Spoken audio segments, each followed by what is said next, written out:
मूर्तिकाराला गावातील लोक म्हणतात की तू किनी गणपतीची मूर्ती बनव। मग मूर्तिकार हो म्हणतो आणि दगड शोधायला जंगलात जातो। तिकडून दगड शोधून आणतो। घरी पण खूप सारे दगड असतात आणि छान दगड असतो, त्या दगडावर तो मूर्ती करणार। तेवढ्यात तो दगड म्हणतो, अरे मला नको ठोकू, मला त्रास होईल, तू मला ठोकू नको, माझी मूर्ती बनवू नको। एवढे सारे दगड आहे आणि मीच का दुसरा दगड घे। त्यावर तो मूर्तिकार म्हणतो, ठीक आहे मी दुसरा दगड घेतो आणि तो दुसरा दगड घेऊन त्याची मूर्ती तयार करतो। गावातील लोक येतात, त्यांना ती सुंदर मूर्ती गणपतीची खूप आवडलेली असते आणि सर्व लोक ती मूर्ती घेऊन मंदिरात जातात। तेव्हा एका माणसाचं लक्ष त्या खाली पडलेल्या दगडावर जातं।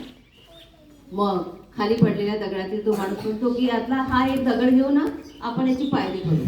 आणि मग पायरीसाठी त्या दगडाला घेऊन जातात।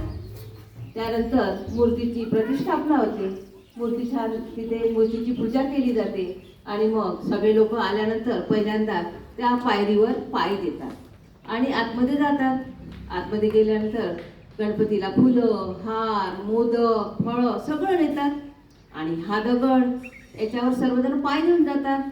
मग एक दिवस हा असाच उदास असतो, काय मलाच ना फक्त पायाची धूळ मिळते लोकांच्या आणि ह्या गणपतीला बघा किती छान छान मिळते। आणि मग एक दिवस गणपतीची मूर्ती त्याला विचारते, काय रे बा तू उदास आहेस, काय झालं तुला?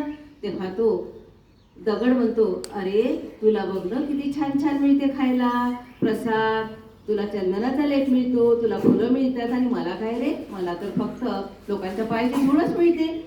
त्यावर तो दगड म्हणाला, अरे तो गणपती म्हणाला, तू असं कर, नाराज होऊ नकोस आणि तू काय कर, तुझ्यावर पाय दिला लोकांनी की राम म्हण। आणि मग तो दगड तसाच म्हणायला लागतो, लोकांनी पाय दिला की नाराज नव्हता, राम राम असा तो मंत्र उच्चारत होता। त्यानंतर एक दिवस एक साधू येतो आणि गावातील लोकांना म्हणतो, तुम्ही सगळं काही बरोबर केलं पण एक चूक केली। हा जो तुम्ही पायरीला दगड ठेवला त्या दगडाला तुम्ही नमस्कार करून आतमध्ये जाता आणि तेव्हापासून सर्व लोक त्या दगडाला पहिल्यांदा त्या पायरीला नमस्कार करतात आणि त्यानंतर गणपतीला पूजा करायला जातात। अशी ही गोष्ट आहे।